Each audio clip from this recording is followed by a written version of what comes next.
Good. Okay, California is a two-party state, so if you don't want to be recorded, we would ask that you leave the meeting.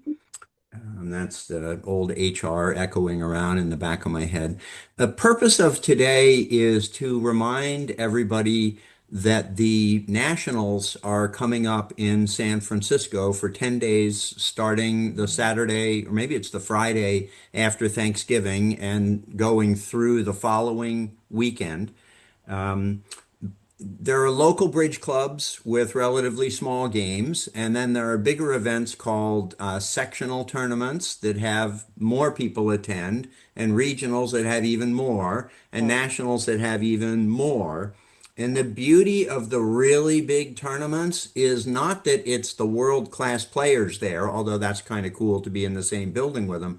But the cool thing is that the attendance is just so much larger that there are many, many more games available to people who are newer to bridge and have fewer master points. Dana and I in 1981 went to the Nationals in Boston, and we played in a game that was limited to people with 5 master points or fewer, and there were 12 full tables.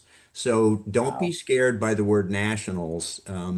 In the title of the national tournament. So what we wanted to do today was really, really, really encourage people who are local to go and attend, give you some reinforcement and encouragement, and maybe a little bit of, guidance and whatnot.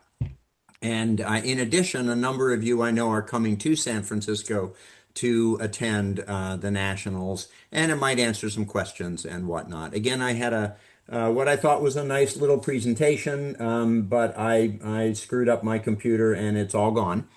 So instead, we'll just talk today. So I guess my first question to this group is, have any of you ever attended a big, say, national bridge tournament or even a regional? And what did you think about it? What was it like? No. No. No. Well, some of you have. Yeah, what is the Western Regional? I guess I attended Oh, the the the Santa Clara regional, one, that's called a Santa Clara one. regional. That's Yeah. called a regional. There are probably, over the course of the week, there are probably at least 1,000 people who played. Yep. Um, uh, Karen, you've played in some, right? I have to. Yeah, I have to admit, I don't know if they were regionals, nationals, I don't know what they were, but they were bigger tournaments at the Palo Alto Bridge Club for sure. My partner signs me up, I just show up with her. And, I and like it. Janet, did you say you've played in some? Yep, you're Janet, on you're mute. muted. Go There you ahead. Can go. Yeah, can you hear that's me? good. Yes. Okay. I just came on here to tell you all that I went to my first and only national last year as a basic new beginner in Las Vegas. It was an outstanding experience. You are surrounded by bridge happy people. You're in a special place for a few days where everybody is enthused about the same thing. You will meet with kindness and smiles and cheerfulness, which is amazing. They have games for people at all levels, even for new beginners. And the people at the desks are going to be friendly and helpful. And they're going to help you find a partner if you need one and help you find the right game. In addition, there will be coffee and snacks everywhere. And one of the best things for me was that there are lectures by world famous people. And these lectures are not boring or over your head. They are funny, smart people that are reaching out to everybody at all levels. And they're personal and they want to talk to you. You're going to listen to these people who are in love with bridge talk. And then there's classes every morning. Again, these excellent, superb teachers. They usually cost a few bucks, but they give you handouts. They give you personal attention. And I'll shut up in a minute, but one of the You're sort of was breaking up a was little bit. meeting people from, okay, was meeting people from all over the country and all over the world and exchanging phone numbers so you get in touch in another get together. And then another really fun thing was you're going to see people of all ages playing. You're going to see little kids that sit cross-legged on these chairs to play bridge with their buddies. And then you're going to see old people that can barely get in on their walkers playing at the same table as these kids. So when you walk in here, don't be afraid. You're in a community of like-minded people that have found something wonderful to do with their lives. And do go in to the higher level players.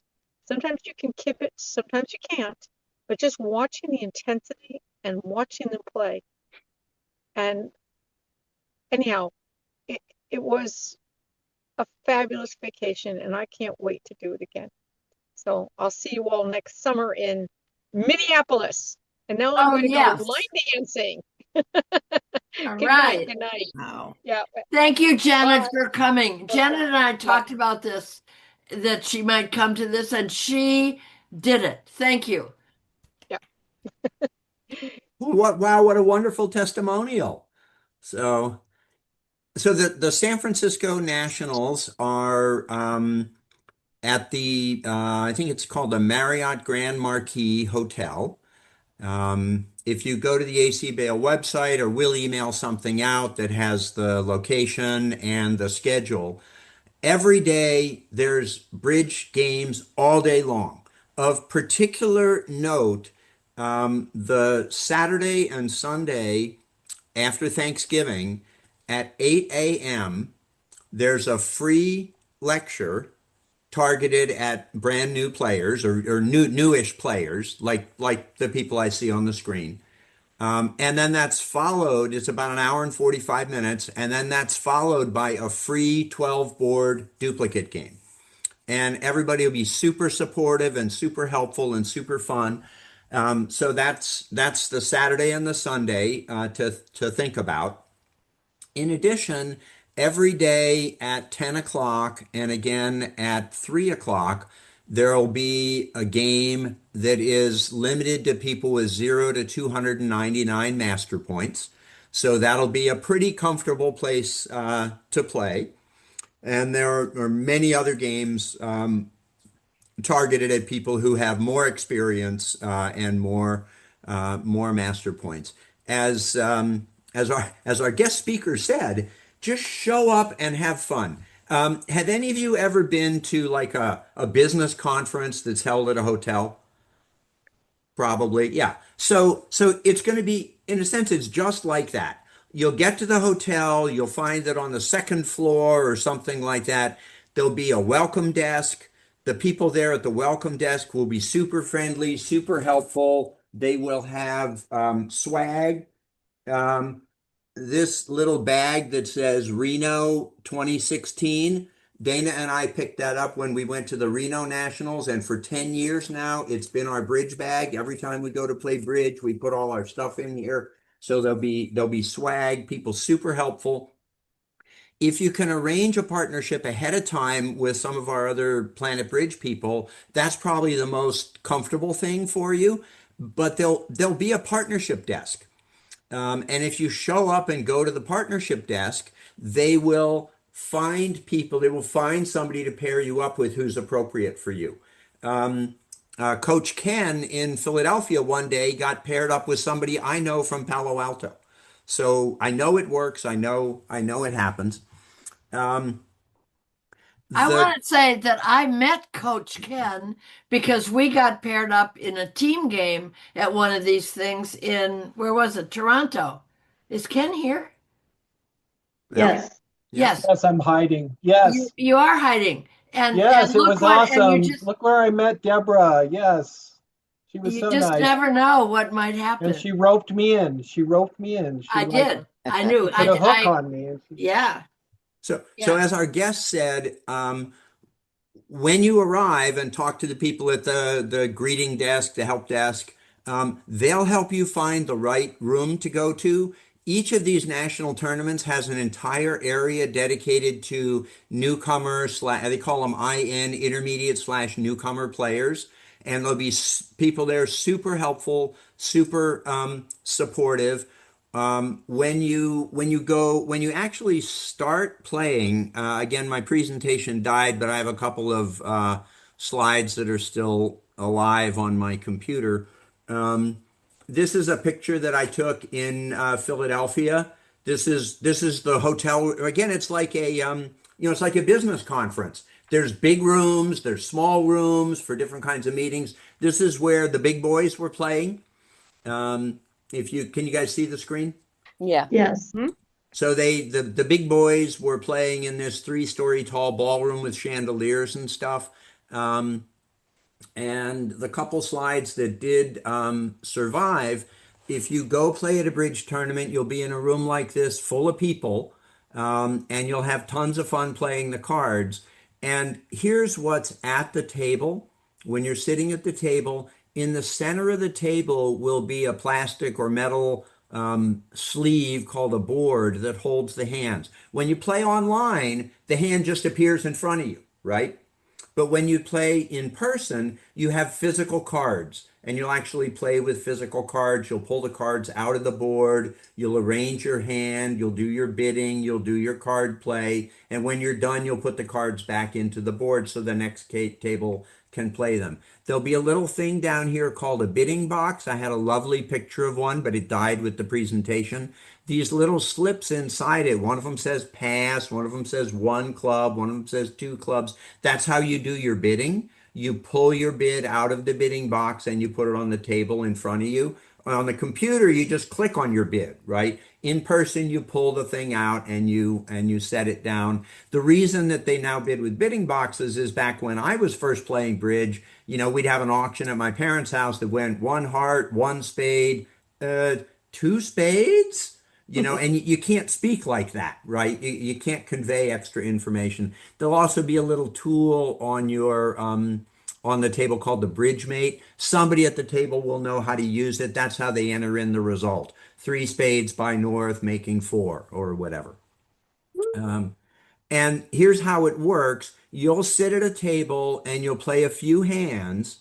And then after you play 2 or 3 hands at that table, somebody, either you or the other pair, will move over to the next table and you'll play a couple of hands there.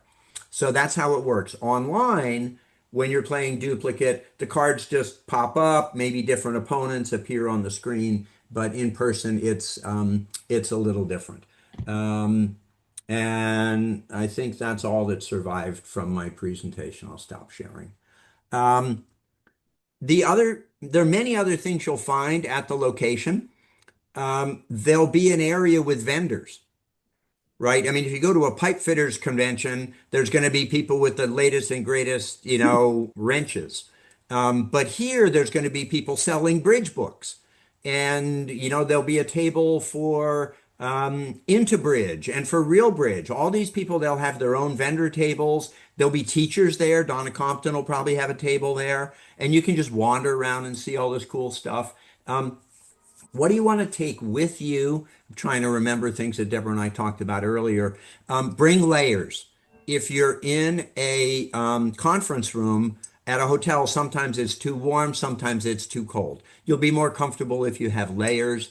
A lot of people like to bring a water bottle, although there'll be plenty of water dispensers in the rooms. If you're the kind of person who gets hungry, you like to have snacks, just bring some snacks in your little bridge bag.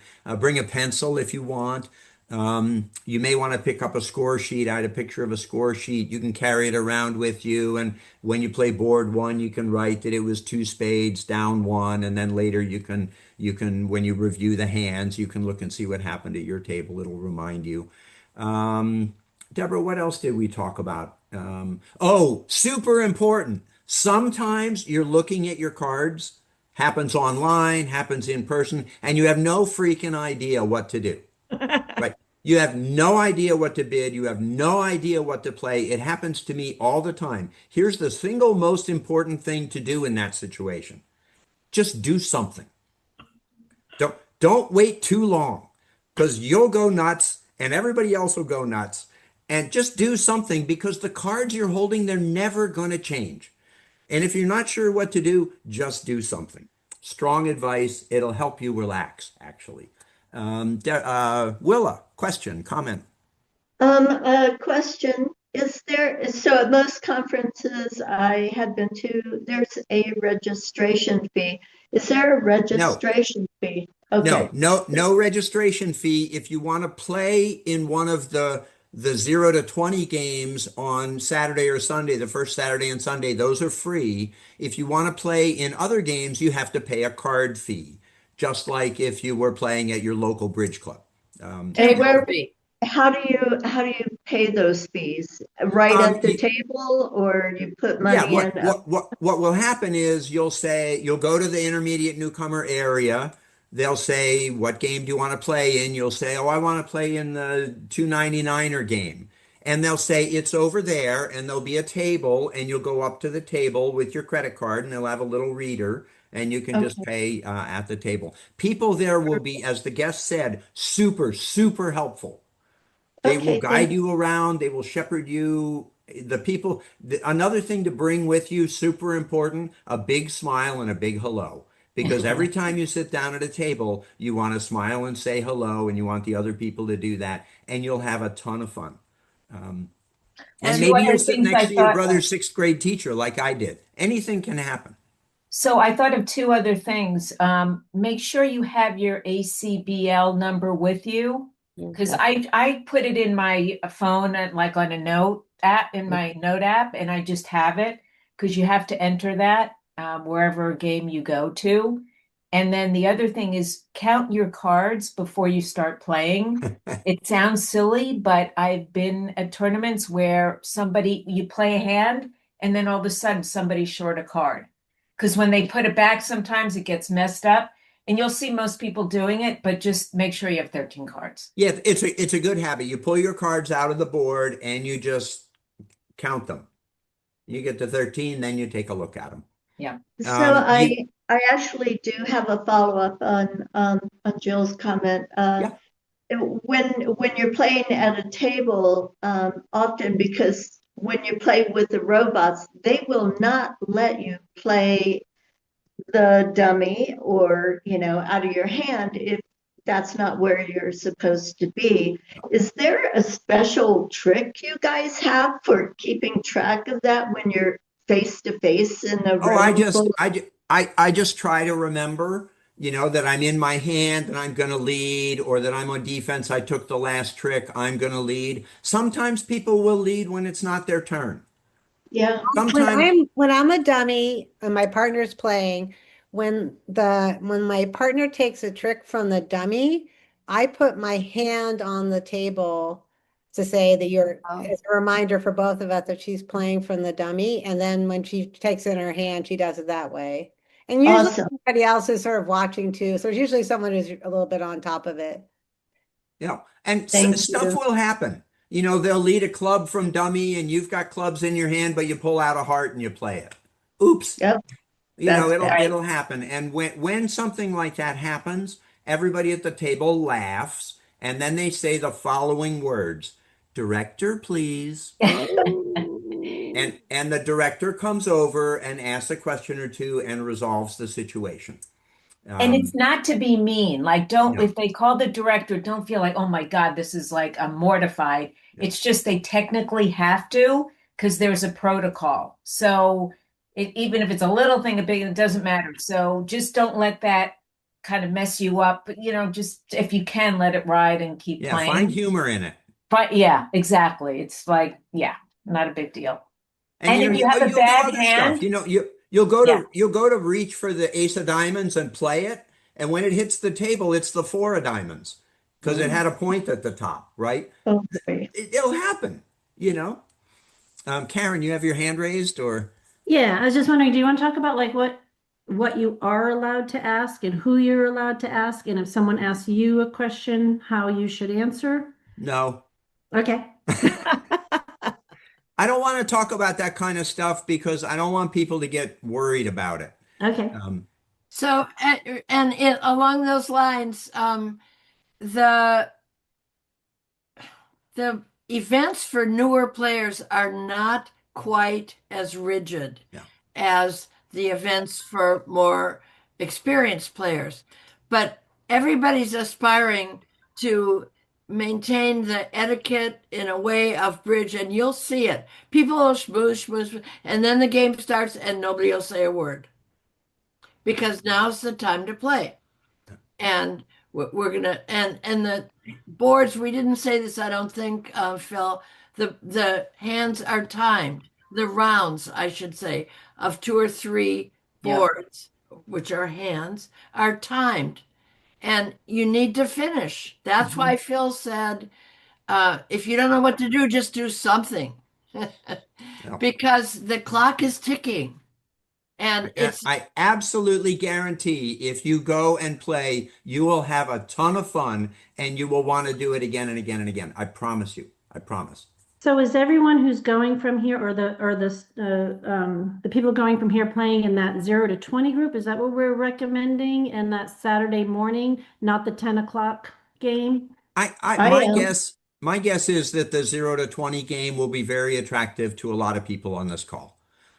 Free lecture first yeah, at 8, and then the game at about 10ish.